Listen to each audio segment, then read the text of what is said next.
उत्तरभारतस्य शापयुगम्। इतः केवलात् शतकत्रयात् पूर्वम् इस्लां मतं वायुव्यमार्गेण भारतं प्रविष्टम्। तेषां ध्येयः इस्लां मतस्य प्रसार एव आसीत्।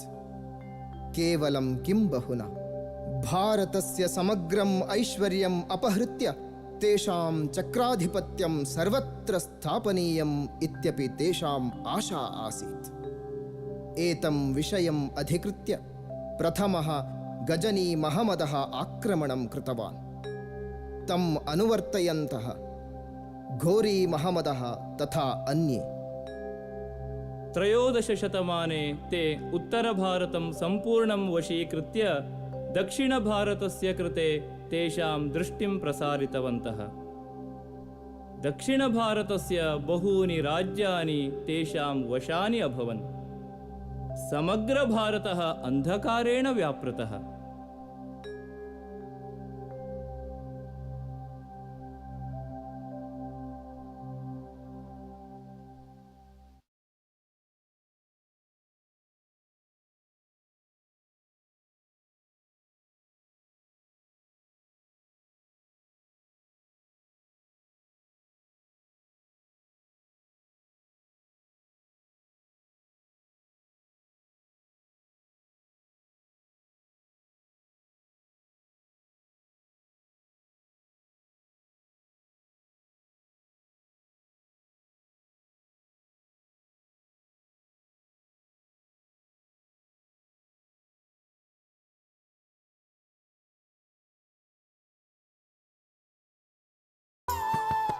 राजाधिराज राजमार्ताण्ड राजगंभीर होय्सळ राज्य सिंहासनाधीश्वर वीरबल्लाळ महाराज बहुपराक बहुपराक बहुपराक।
हे महामन्त्रिन्, देशधर्मयोः रक्षणार्थं युद्धमेव मम जीवनस्य लक्ष्यम्।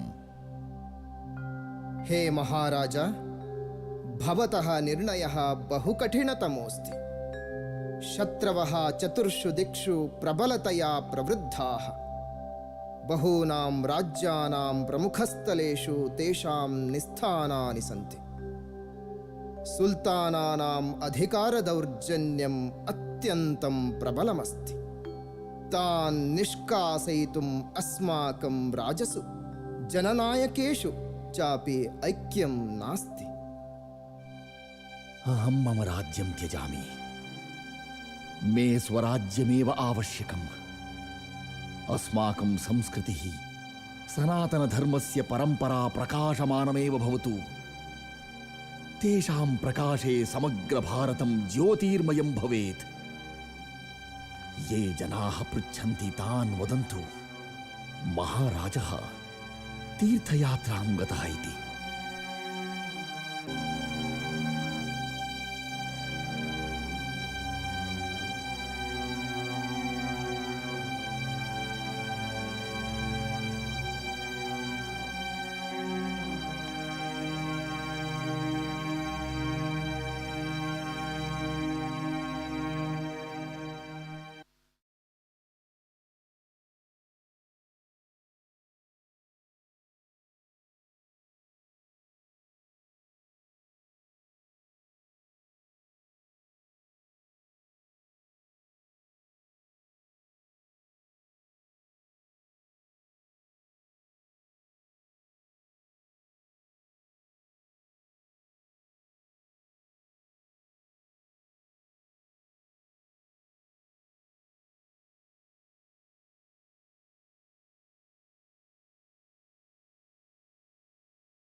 नायकेषु मध्ये उपस्थितवान् स्वातन्त्र्यस्य कृते आगतां विपत्तिं प्रखरतया प्रस्तुतवान् समालोचनं कृतवान् जनानां संघटितवान् शत्रून् नाशयितुं जनेभ्यः ऐक्यता मन्त्रं बोधितवान्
मध्ये उपस्थितवान् स्वातन्त्र्यस्य कृते आगतां विपत्तिं प्रखरतया प्रस्तुतवान् समालोचनं कृतवान् जनानां संघटितवान् शत्रून् नाशयितुं जनेभ्यः ऐक्यता मन्त्रं बोधितवान्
महाराज हम्पी नगरं प्रति स्वागतम्।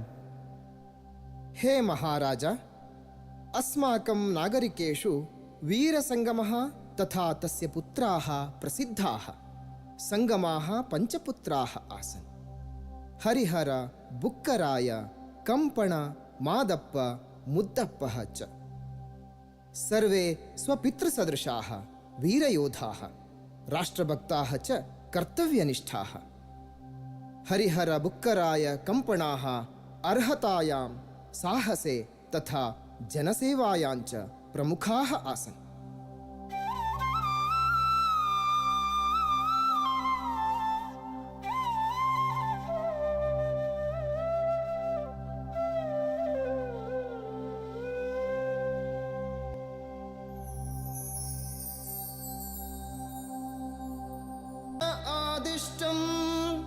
तै स्वराज्य स्वर्गद्वारं तै स्वराज्य स्वर्गद्वारम्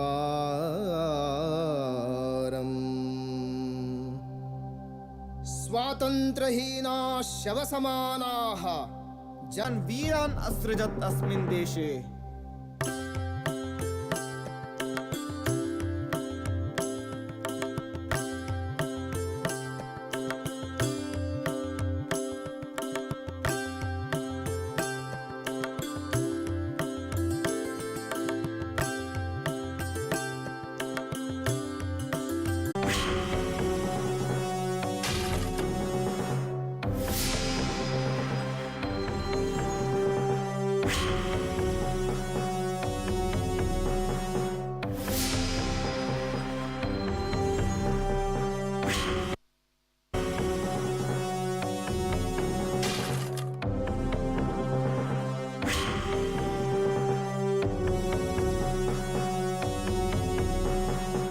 बहुमनी सुल्तानस्य सेना पराजिता च धाविता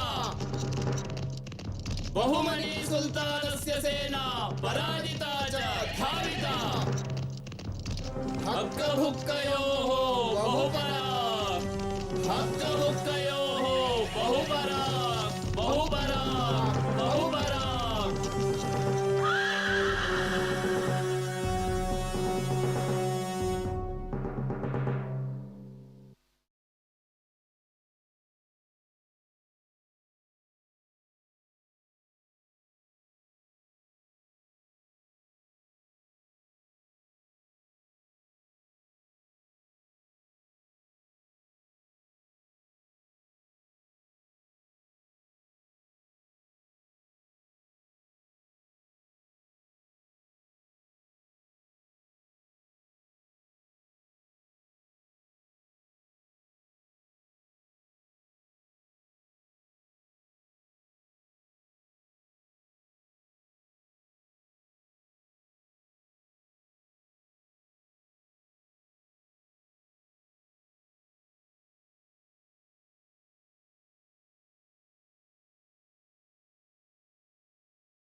हक्कभुक्कयोः बहुपराक् बहुपराक् बहुपराक् विद्यारण्यवर्यः जयतु जयतु विद्यारण्यवर्यः जयतु जयतु विजयनगरं कृष्णदेवरायस्य काले स्वर्णयुगम् इत्येव आहूतम्। कृषि व्यापार व्यवहारादिषु उच्छ्राय स्थितिं प्राप्तम्। वीथ्यां स्वर्णरजतादिकं तुलायां तौलनं कृत्वा व्यापारं कृतम्। 16 शतमानपर्यन्तम् एवमासीत् विजयनगरस्य सम्भ्रमः। यदा बाहुबलं मस्तिष्कशक्तेः कृते धर्माशीर्वादः लभते तदा स्वराज्यं निश्चयेन भविष्यति। स्वराज्यमेव स्वर्गः स्वराज्यमेव स्वर्गः स्वराज्यमेव स्वर्गः।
प्रातः शिवगुणगानं दीपनुतिः खलु शत्रुपरा यत्र च बाला देवी स्वरूपा बालाः सर्वे श्रीरामाः बालाः सर्वे श्रीरामाः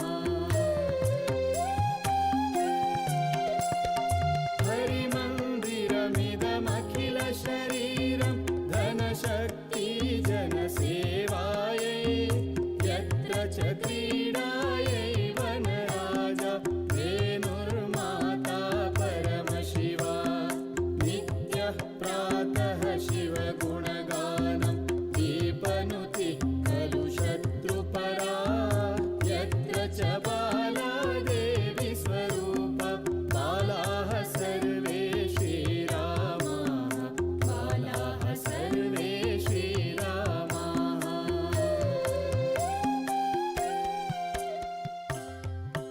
मातः भवतीं तथा शिवाजीं बिजापुरं प्रेषयितुं भवत्याः पतिः शहाजी उक्तवानस्ति।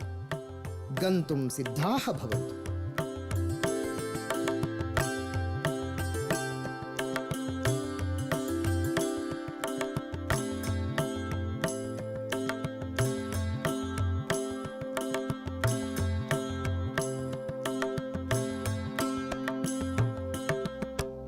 शिवाजी अस्मत्कृते शिवस्य वरदानम् उपायनं च तस्य जन्मजातक्षात्रतेजः वर्तते।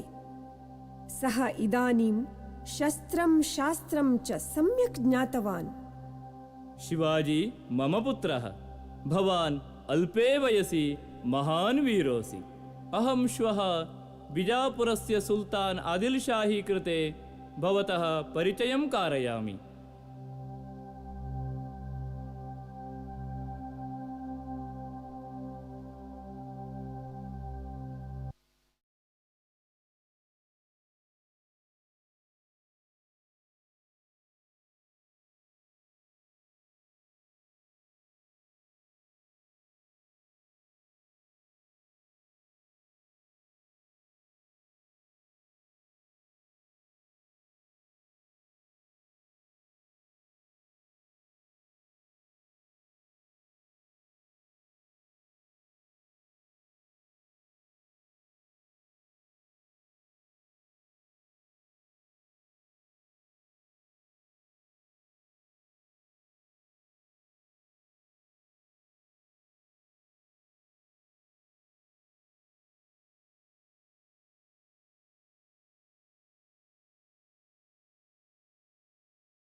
अहंकारी बालकः जहापनस्य कृते प्रणामं कर्तुमपि न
अधीजा शिवाजिना साकं भवत्याः पूनागमनं सूक्तमेव।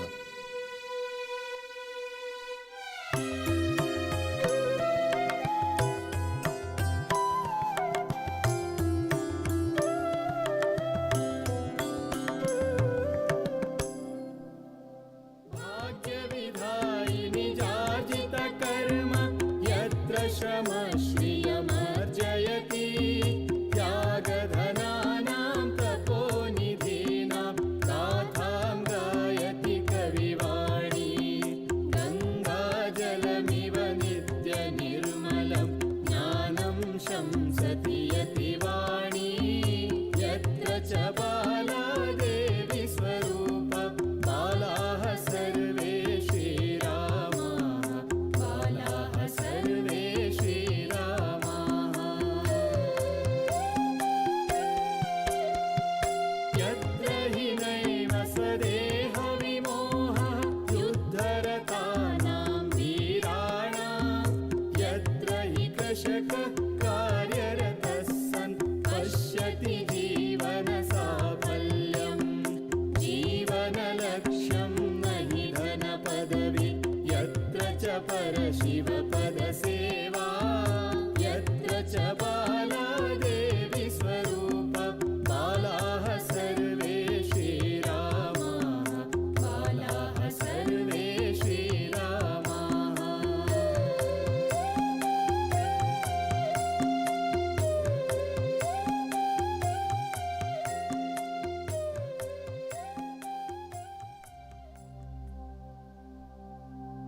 माता त्रयोदशशतमाने हक्कबुक्काः हिन्दूनायकाः सामन्तराजान् एकीकृत्य इस्लाम् आक्रमणकारिणः पराजित्य हिन्दू साम्राज्यं स्थापितवन्तः। परन्तु किमर्थम् इदानीम् एतादृशी परिस्थितिः वर्तते? वेदकालतः ऋषिभिः तपस्सत्त्वेन पवित्रीकृतं भारतं किमर्थं पौनःपुन्येन धर्मग्लानिम् अनुभवत् अस्ति? किमर्थं केवलम् एकव्यक्तिना स्थापितः मतधर्मः बहु बलिष्ठः वर्तते, परन्तु सहस्रस्तम्भभिः स्थापितः अस्माकं धर्मः शिथिलः अभवत्? क्षात्रतेजसि वयं कुण्ठिताः।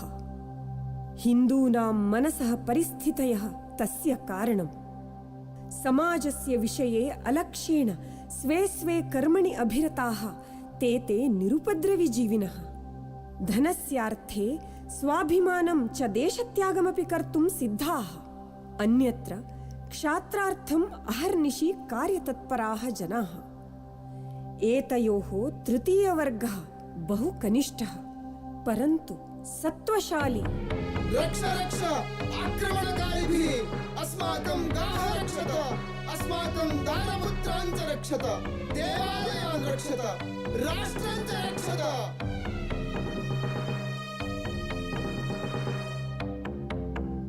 शिवबा, त्वं हिन्दू नायकान् संघट्य स्वराज्य निर्माण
शिवबा औरंगजेबः भवतां साम्राज्यं नाशयितुम् आज्ञां कृतवान् भवतां sorry to मनोबलं interrupt. शिथिलयितुं Right now we have to stop the भवतां performance. पितरं शः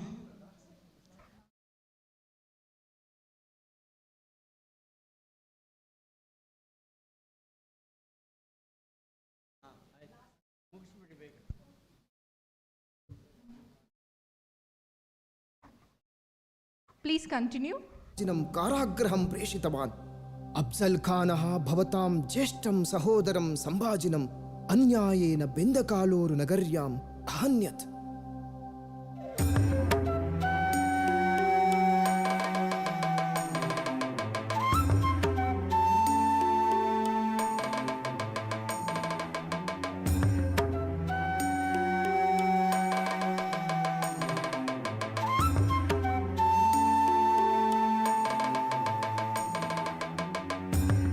देशस्य धर्मस्य कृते अपायस्य सीमा पारंगता वर्तते एतेषाम् इस्लाम् आक्रमणकारिणाम् अन्यायः दौर्जन्यमपि इयं मे प्राणाः देशाय धर्माय स्वराज्याय एव वर्तते कण्टकं कण्टकेन एव परिहर्तव्यः शिलेदार येसाजि 65 सहस्रधान्य भारयुतं खड्गम् उद्वहनं कर्त्वा युद्धं कर्तुं शक्नोति बाजी घोर्पडे 200 योधानां पुरतः एकाकी एव योद्धुम् अर्हः हस्तछेदनानन्तरमपि संग्रामं कृतवान् तानाजी दिल्लीतः पूना पर्यन्तम् 8 घण्टासु अश्वम् आनेतुं समर्थः सन्ताजी रामजी खे तव पादधूलिः एव अस्माकं तिलकम् हे माता भवत्याः पादधूलिः अस्माकं तिलकमेव इदानीमेव अफजल खानं प्रशंस्य संधानपत्रं प्रेषय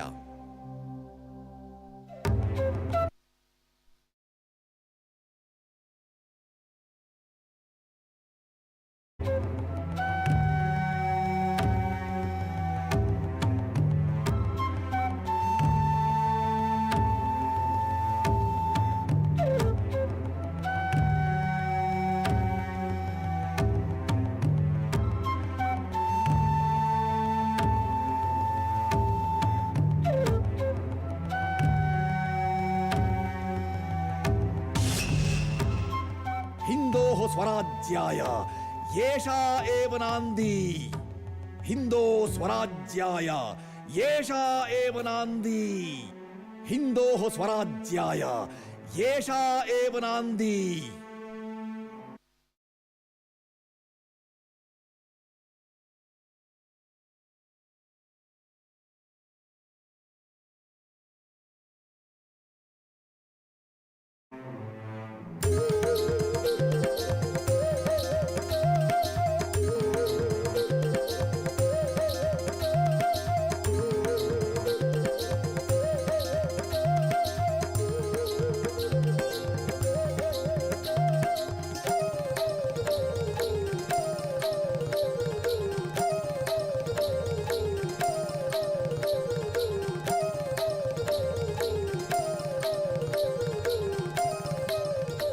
छत्रपति शिवाजी महाराजः बहुपराक् बहुपराक् बहुपराक् जयतु जयतु छत्रपति शिवाजी महाराजः अभिवर्धतां तव धवल कीर्तिः आयुष्मान् भव शतमानं भवति शतायुः पुरुषः शतेन्द्रिय आयुष्येवेन्द्रियै प्रतिष्ठति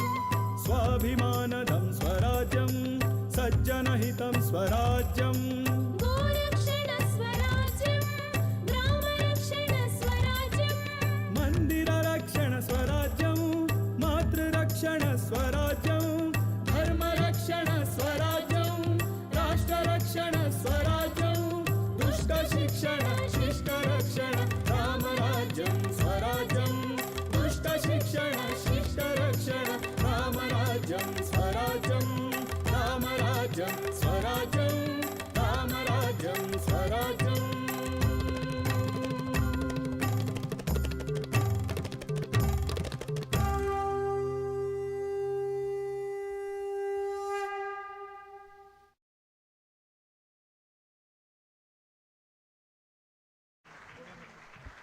Sorry for the delay.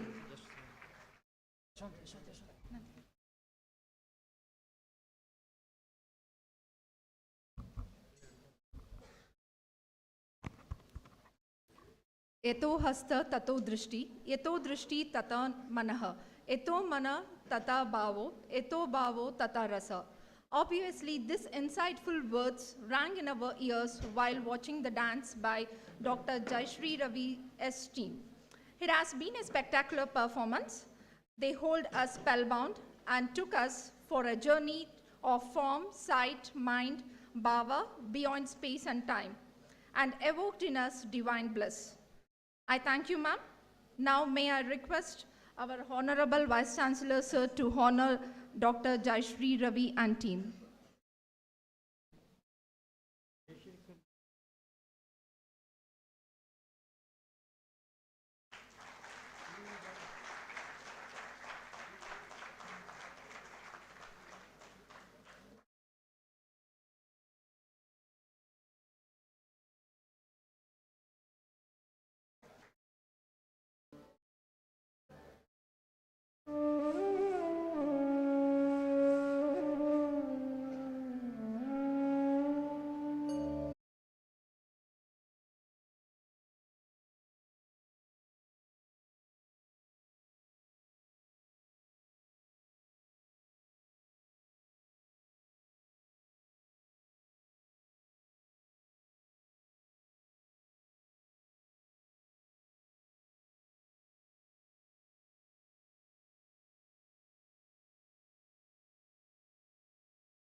We are immensely privileged to listen the keynote address on Swaraj to be delivered by Dr. Vinay Sahasrabuddhe. Now, may I request our Honorable Vice Chancellor, sir, to honor Dr. Vinay Sahasrabuddhe, the keynote speaker.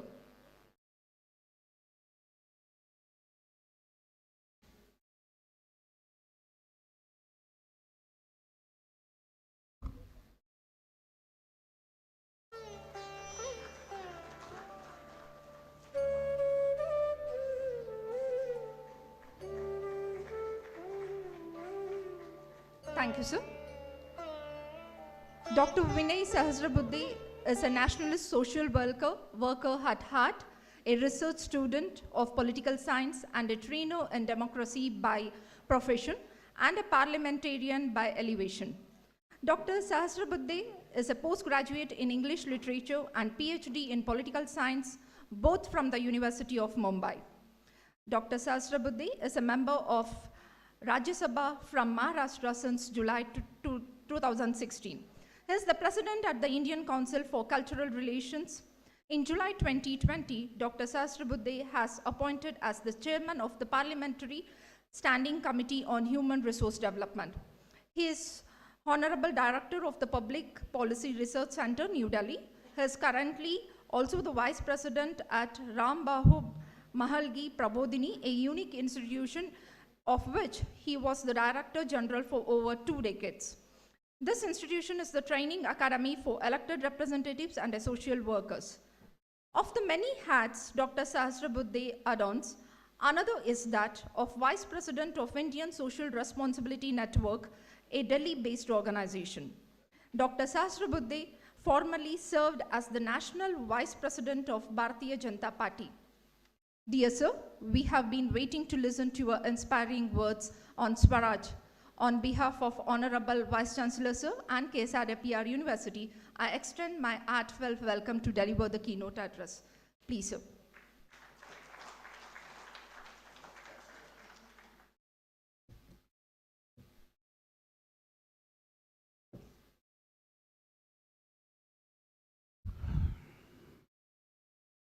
My longtime friend and Vice Chancellor of this very uniquely conceived university, Professor Vishnukant Chatrapathi ji, the man behind the concept of this particular conference, Shri Nandakumar ji of the Pragya Pravaha, Raghunandan ji, all others in the organizing committee, in the reception committee, Professor Dr. Shanti Shri Pandit, Vice Chancellor, Jawaharlal Nehru University, our friend from Indonesia who has made it here and about whom I take pride in saying that he is one of the distinguished alumni of the Indian Council for Cultural Relations Scholarships, and delegates coming from various parts for this important seminar, friends. While the inaugural session has definitely set the tone, as it happens in every other such exercise, all through other theme of the seminar, I thought it fit to divide it into some sub-themes. And I have started with, or rather I have planned to start it with what exactly is the meaning of Swa when we talk about Swaraj. Also, what is Raj according to us? And when we talk about Swaraj, naturally, it has all the references to the pre-independence struggle of Indian people, our freedom struggle, and therefore concepts like home rule, rule of the Indian people, all these things naturally come to our mind, and therefore we also need to touch upon the idea of democracy. How did it evolve? Having experimented with, rather, the political democracy for the last 75 years, still we are trying to find out whether we have Swaraj and we are politically and in the context of governance as well really Swadheen. Then naturally we have to revisit the very idea of representative democracy, try to find out the merits and demerits of it, the limitations of it, and look into some other models of consensus-based democracy, which are basically traditionally and civilizationally those people who have established or tried to establish certain models, what exactly are they and what could be the way ahead. So roughly these are the 7-8 points I would like to touch upon. To start with, the meaning of Swa in the Swaraj, and I'm sure all of us are conscious of the fact that it was Mahatma Gandhi and before him Lokmanya Tilak who talked about Swaraj. We know the famous proclamation of Lokmanya Tilak, which is Swaraj is my birthright. And there were 4 aspects of his concept of Swaraj, which he had elaborately reflected upon, which were national education, boycott, Swadeshi, along with Swadeshi, Swabhasha and Swabhusha, and positive resistance. Of course, Lokmanya Tilak and Mahatma Gandhi both were such visionaries whose idea of Swaraj was very much into the spiritual ethos of our country. And I must point it out here, Shanti Shriji also referred to that very eloquently, that if India had successfully tried to internalize the apparatus of political democracy, it is not because the Britishers taught us how to conduct democracy, but because democracy is a part of our lifeblood. Remove the idea of democracy, and there will be a big question mark before the idea of India itself. One cannot think about India without democracy, because democracy is a part of our body politic. And this is because, again, it was referred to by Shanti Shriji, we are essentially a spiritual democracy.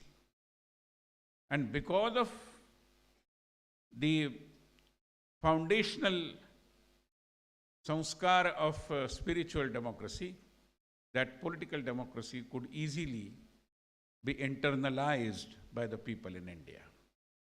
Ekam sat vipra bahuda vadanti, as mentioned by her,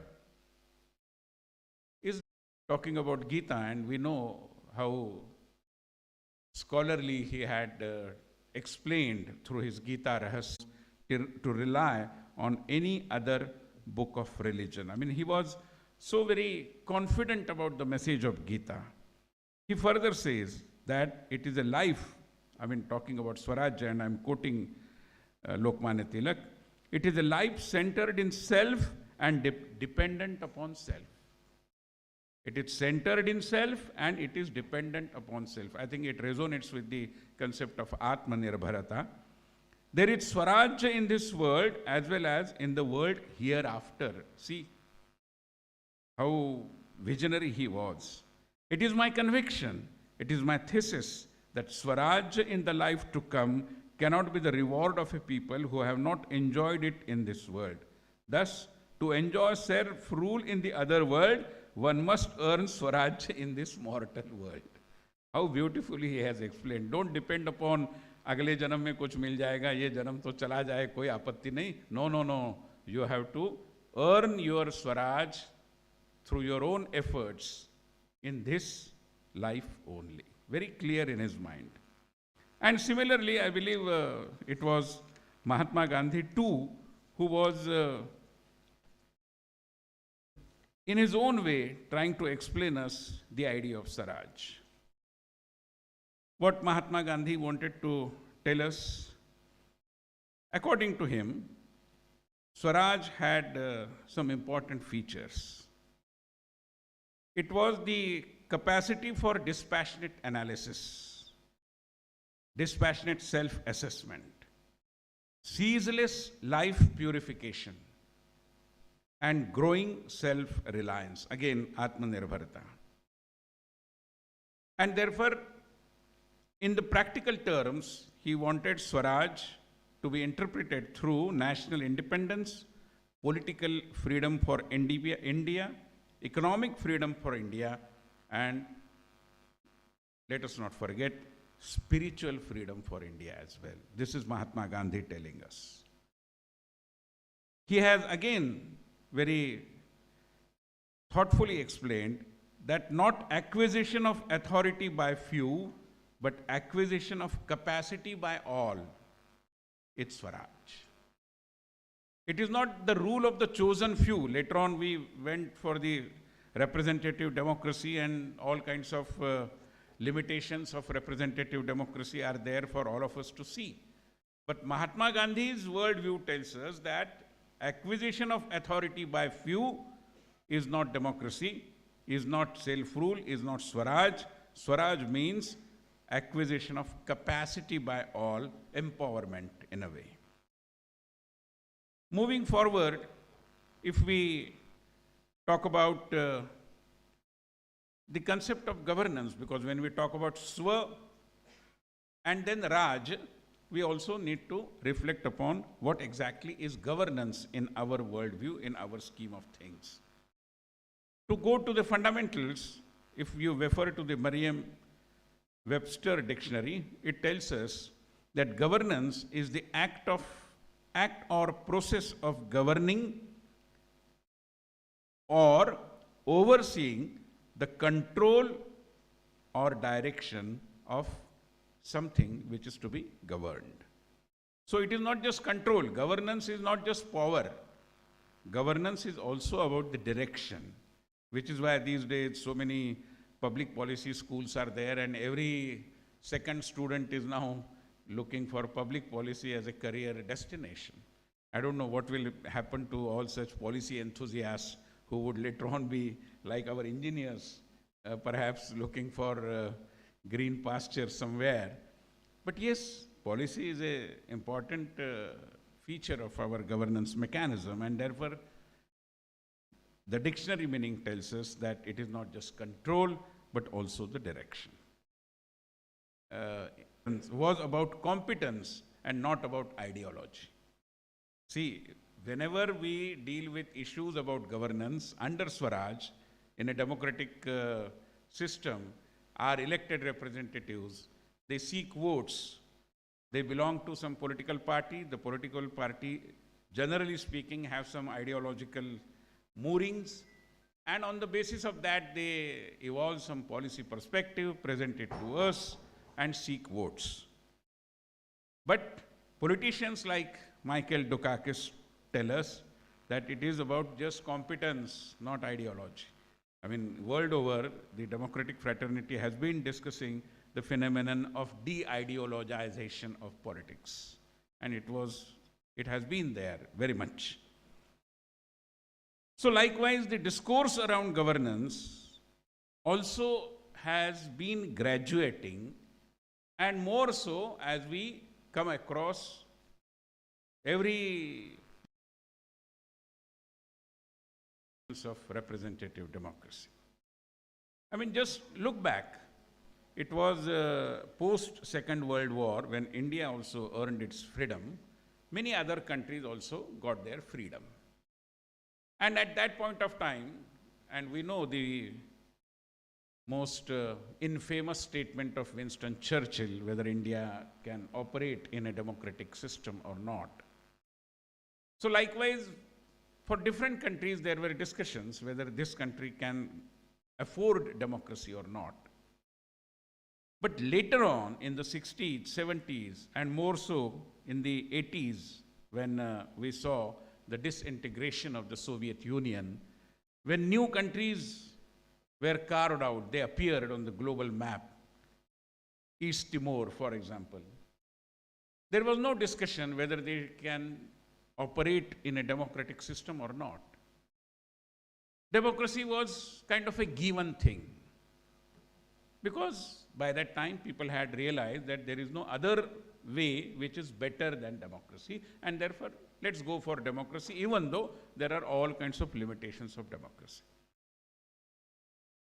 But on the governance front, the limitations of democracy and welfare state, I believe, became very obvious somewhere around 60s, 70s. You know, these days, the civil society organizations are largely referred to as non-government organizations. And many times it happens that most of the government programs are implemented through the NGOs, which are the non-government organizations. It was thought that when democracy is there, when elected representatives are there to oversee the process of governance, naturally public welfare will be a given thing. It will happen.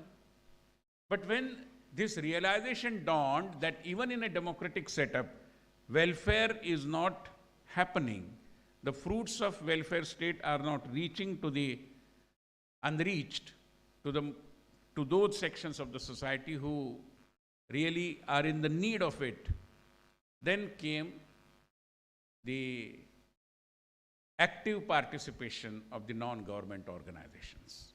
And today, about 50 years, and we see that the NGOs themselves have become a government, because NGOs have their own bureaucracy. NGOs have their own ways of functioning, and therefore GO or NGO, things are not changing. That is the sorry state of affairs. I'm not, I need not be sounding critical of voluntary sector entirely, but that is the fact. And therefore, that elusive public welfare and the limitations of democracy, I believe all these things we will have to take into consideration when we talk of Swaraj. There is a very well-known political scientist at the Kennedy School of Government. Her name is Dr. Pippa Norris. And somewhere around 90s or early this century, she came out with a theory which she has named as unified theory. And she describes what is unified theory. According to her, liberal democracy and state capacity need to be strengthened parallelly, which is simply liberal democracy is not going to take us anywhere. Unfortunately, we have misconstrued democracy with elections. We have misconstrued democracy means liberty to do anything and everything. Whether you are a university student, whether you are there in the assembly, wherever, you have the liberty to, because it is a liberal democracy. And liberty of expression, freedom of expression, all these things, they are important, no doubt about it. But mere liberal democracy is not going to take us anywhere. And to give you an example, I was recently, a couple of years before, I was there in Armenia, which is a former Soviet-ruled nation, previously a part of the USSR. When I tried to interact with some older generation people who had seen those days of Soviet era, I inquired with them as to what do you feel? Were those days better, or the kind of liberal democracy that you are now experiencing is better? What would you prefer? Having overcome the initial hesitation, they were not ready to speak their mind, but later on they told, sir, the previous days were better. Because this democracy, the liberal democracy, sadly, has not added any new value to our life. It has not brought anything new to the table, and therefore, at least in those days, there were certain things which were very certain. If you are in the queue, you are going to get maybe a slice of bread. It may be not adequate, but at least there was some certainty. In democracy, there is no certainty. And therefore, from all the sides, from all the continents, we get message that while the popularity, the access be enough, we have also to take care of Raj. I believe, as a student of political science, that is the message of the changing challenges, changing scenario of the challenges before democracy. Let me present you with a quote about how these things are fast changing. And insofar as India is concerned, as we know that, and Shanti Shriji has also elaborately told us about the democratic traditions in our country, including during the Chola Raja, and all those things are a common knowledge now, so I need not very elaborately mention that again. But Steve Muhlberger, who is a well-known historian, scholar, and political scientist also in a way, who has deep studies in Buddhist literature, he tells us that by the time of Panini, which is 5th century BC, there was a terminology for the process of corporate decision-making. Panini gives us the term for vote, decisions reached by voting, and the completion of a quorum. Another cluster of words indicates that the division of assemblies into political parties was well known. Further, Panini and his commentators show that sometimes a smaller select group within a sangha and special functions acting as an executive or perhaps as a committee for defined purposes, what we have the cabinet system today. And now that I am talking about Panini, let me share with you. Panini a well-known grammarian of those days, and he is credited for the linguistic structure evolved for not just Sanskrit but also Persian. As ICCR president in 2018, I was there in Tehran, Iran. And the purpose was that on the suggestion of the president of Iran, Government of India, ICCR at the lead position, had organized an international conference on Panini and his contribution as a grammarian. And when I was taking the round of the Tehran University, the vice chancellor there, and there are many vice chancellors here, so I must share it, he asked me a question, having informed me. He said, "Sir, in this university we teach Upanishad. Tell me, in which Indian university Upanishad is being taught?" And I had no answer, unfortunately. So that is the tradition of India, and as has been explained over here, Panini has in a way given us all kinds of relevant terminologies for functional operational democracy. Now, in this backdrop, if we look at what exactly is the yearning for finding that swa in the context of democracy, let me again come back to Mahatma Gandhi. Gandhi tells us, "By Swaraj, I mean welfare of the whole people, and if I could secure it at the hands of the English, I should bow down my head to them." I mean, he was not looking at the apparatus, sadhya sadhana. He was more concerned about the sadhya, which is the larger good of the majority of the people. But then there is another important reference about cultural subjugation. And I must share this with you because it had something to do with swa in the concept of Swaraj. What is cultural subjugation? There is cultural subjugation only when one's traditional caste of ideas, which is mold of ideas, and sometimes, and sentiments, is superseded without comparison or competition by a new caste representing alien culture.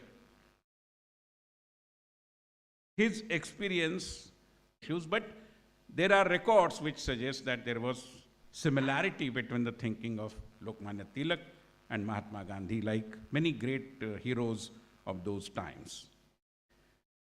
Now coming to Gandhi's idea of Ram Raj, there was reference again in the previous session, in 1936 at the Faizpur Congress. And he has explained what is Ram Raj. Gandhiji says, sovereignty of the people based on moral authority. Again, some reference to morality, spirituality, and similar such things. The statements coming from Mahatma Gandhi at certain occasions, for example, once he had referred to Parliament as war. Parliament is a war. I mean, such a profound statement, but then it came at a fit of emotions, maybe. Gandhiji had said it. So, perhaps Mahatma Gandhi continued to be skeptical about the apparatus of democracy, although he was very strongly committed to the idea of Swaraj. In one of his writings, he has mentioned parliamentary Swaraj is freeing man from social and political enslavement and from economic exploitation. Tradition of democracy. There are references to the evolution of democracy when it comes to democratic experiments in Athens, in Greece, in Rome, the Roman experiments of democracy, and all those things we know. But insofar as India and Indian democracy is concerned, I believe, even though there was monarchy, our kings also considered their kingdoms as some kind of a democratic governance, because they had the Ashtapradhan, and if you look at the Ashtapradhan of Chatrapathi Shivaji Maharaj, and for that matter, all those kings of those times, you will find that the social representation was very evident. All the elements of good governance were also there. Shivaji Maharaj was known for his Swaraj as well, not just Swaraj. And therefore, although, there are several references to the approach later on which reflected through the trusteeship idea propounded by Mahatma Gandhi. But during the Chatrapathi Shivaji Maharaj times, Ramdas Swami, considered to be his guru, had described him, and rightly so, and such a profound definition of kingship in a way. Ramdas Swami says that he was the king, he was the monarch, but his approach was that of Upabhoga Shunya Swami. Ownership in its entirety, but self-aggrandizement, none, zero. And that is the idea of democracy as well, I believe.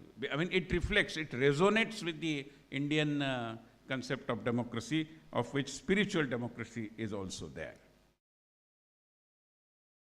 Now, when we look at the representative democracy that we have implemented for the last, as I said, 75 years, naturally we have to analyze it critically and find out what kind of distortions have crept into the functional democracy that we have today.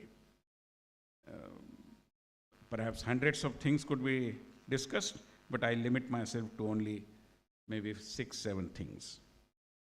Number one is election and their limitations. Now it is evident that while elections continue to happen, there are several occasions when at times people realize that perhaps the elections are not exactly manifesting the popular opinion because of the Westminster model of democracy, the first past the post system of voting. Because eventually we have realized it that this is a head count democracy. 51 is everything, 49 is nothing, which in itself is something not so justifiable. And today, when in a constituency of 100 voters, there are, let's say, 5 candidates, and the victorious candidates gets just 23 votes, which means that 73 people are against him, still he roams home and he says that I am victorious. Not because he is the most popular, but because he is the least unpopular. And therefore, it puts a big question mark before the representative democracy of today, especially under the Westminster model and the first past the post system. Then there are too many elections which continue to vitiate the climate. Development issues take a backseat. No government can possibly take any unpopular decision because they are wary of the voter reactions. And all kinds of malpractices that are there.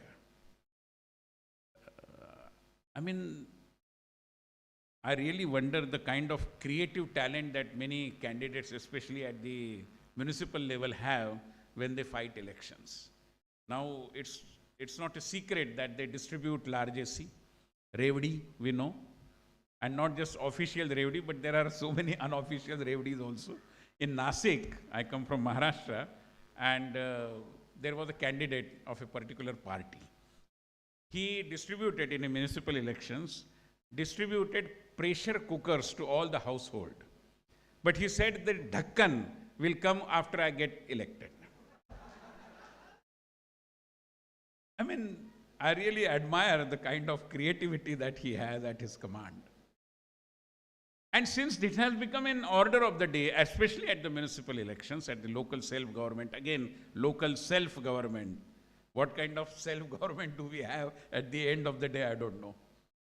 Everybody knows that 73rd and 74th Amendment, which were kind of passed through all kinds of noise making. Today, real meaning of 73rd and 74th Amendment, which is power to the people, at the local self-government level, I am suggesting, it's still missing. In fact, the malpractices have in a way forced the people and their Viveka Shakti, or the lack of it, in fact, has touched a new nadir.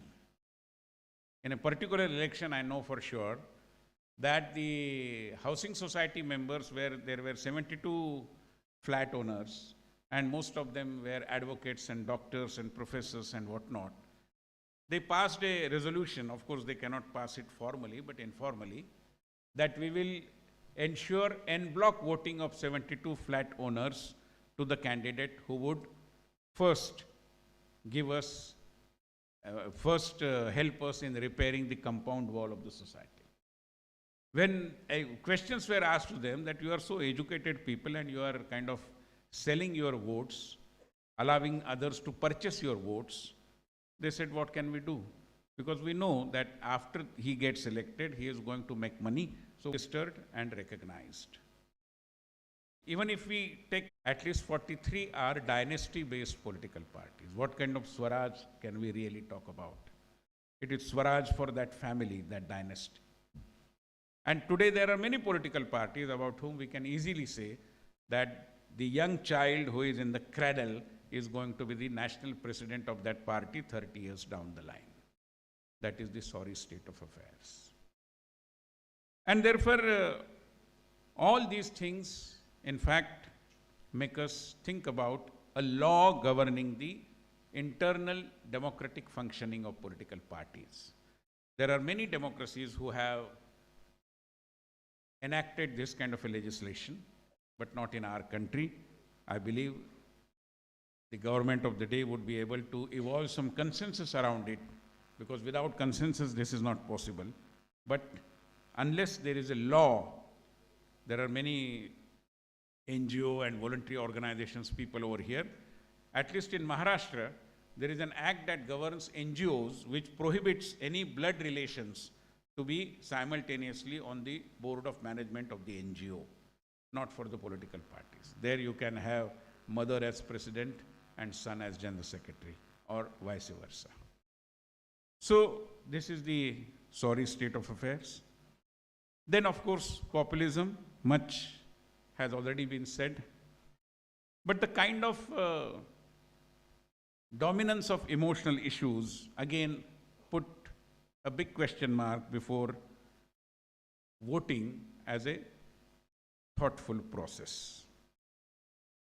Our elected representatives and their ability to govern also comes into question many a times, because as it happens in a democratic setup, and when we are talking about the limitations of democracy, I must reflect on this as well, that our elected representatives are only those who are electable, which means whose popularity is established. But popularity is one thing, and ability to govern is a different thing. And for that you require training. Advani ji कई बार एक कविता का जिक्र करते हैं. एक शैल चतुर्वेदी जी नाम के हास्य व्यंग कवि थे. उन्होंने इस पर कटाक्ष करते हुए एक कविता लिखी थी in 80s, 90s. And the poem went like this, that नए नए मंत्री बने एक सज्जन जब पहली बार कार में बैठे, सरकारी कार में, उस समय रेड बीकन भी होता था, तो उन्होंने ड्राइवर से कहा कि आज गाड़ी मैं चलाऊंगा. ड्राइवर बेचारा डर का मारा विनम्रता से बोला, तो हुजूर मैं उतर जाऊंगा. मंत्री जी ने पूछा, भला क्यों? ड्राइवर ने कहा, क्योंकि महोदय ये कार है, सरकार नहीं जो भगवान भरोसे चल सकती है. सरकार भगवान भरोसे चलाई जा सकती है, कार के लिए ट्रेनिंग, लाइसेंस जरूरी होता है और उसका रिन्यूअल भी करना पड़ता है. That is the limitation of democracy. And when Pippa Norris talks about building the capacity to govern, I think she is indicating the need for capacity building of elected representatives as well. Because their lack of ability puts a big question mark before the very idea of democracy as well. Let us not forget. Coming to the last part of my presentation, I believe what is eventually required, and there are several examples, I tried to just look through what kind of traditional, which are kind of models of local self-government which are there. currently being operated. For example, in Nigeria, there is an Oyo system of self-governance, also known as Yoruba traditional political system, which is a unique system of governance that has been in existence in Nigeria for centuries. The system is prevalent in southwest part of Nigeria, and it is a decentralized political system that is based on principle of federalism. The ruler is known as Oba, while the council of chief is known as Oyo Messi. I don't know whether the Oyo hotels have something to do with this Oyo system, but yes, there are some Nigerian students also, they may be later on reflecting on this, but such kind of systems are there, and not just in our country, but in other countries as well, where, as I said, some civilizational culture has been there. Somalia, there is a Kshira system which is based on customary law and practices, and it's still used today in many parts of Somalia, particularly in rural areas. In Fiji, the system is called as Vanua, V-A-N-U-A, which refers to the land, people, and culture of a particular area. The chief are seen as custodians of the land, trusteeship, and responsible for ensuring its protection and prosperity. In Papua New Guinea, the big man system in Papua New Guinea is based on personal influence and charisma rather than formal authority. Big men are individuals who have gained a significant following and are able to influence others through their actions and words.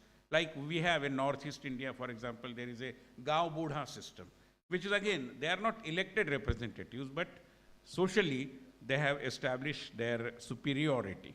In Mongolia, there is a Khan system, which is again similar to the Nigerian system or the, in Afghanistan, there are many Afghan students over here. Pashtunwali is a code of conduct that governs the behavior and actions of Pashtun people in Afghanistan. It emphasizes the importance of hospitality, loyalty, revenge, and tribal leaders and elders and leaders are responsible for maintaining law and order. So the point that I'm trying to make is that it is required that having realized the limitations of representative democracy, because we haven't found any better alternative to that so far, at least at the village level, wherever there are some traditional models of Swaraj that are still existing, I think deeper research is something which we urgently require.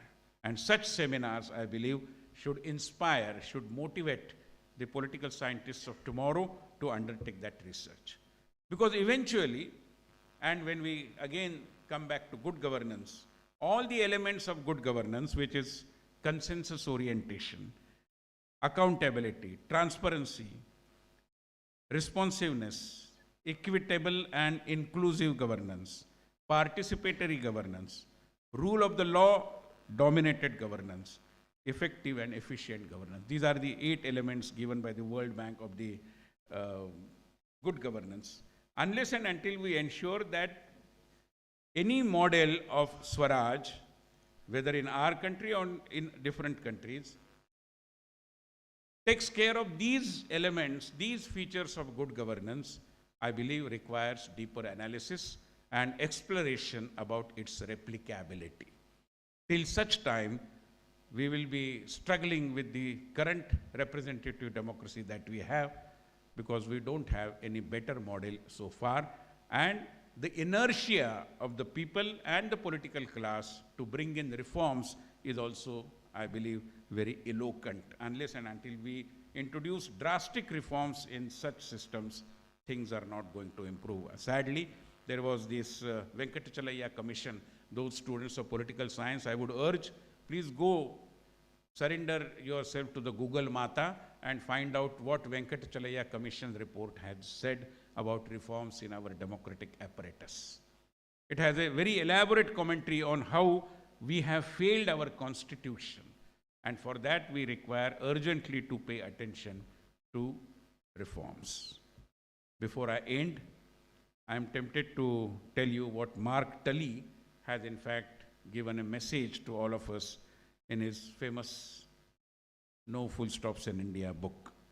He says, and this has this becomes very relevant to all traditional societies, the characteristic genius of Indian mind is not to shake the beliefs of the common man, but to lead them by stages to the understanding of the deeper philosophical meaning behind their beliefs.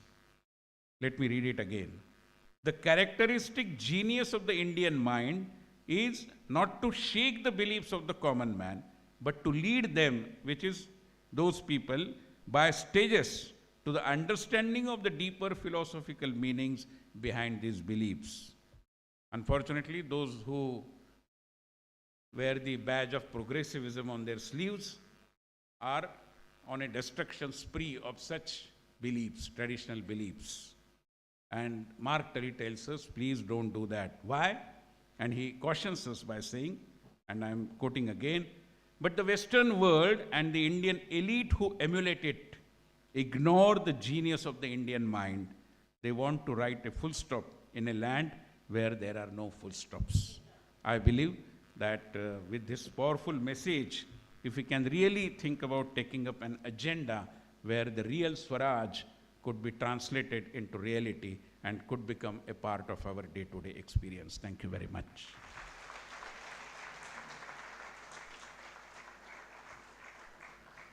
To listen to the knowledge and wisdom-filled words of Dr. Vinay Sahasrabudhe has been a profound learning experience. Sir, your speech has enormously enriched us with great insights about the Swaraj native models of self-governance.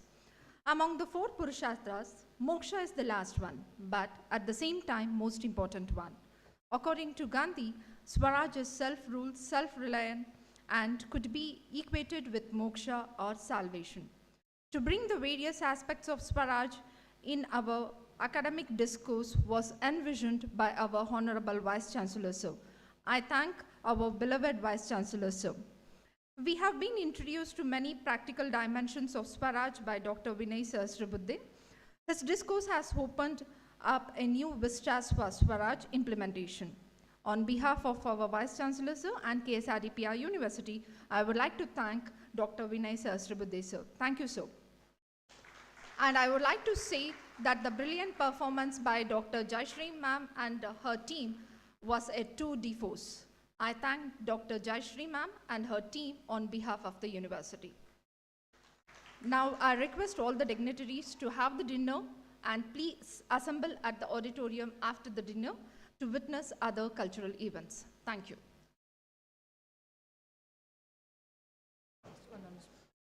A small announcement for the delegates.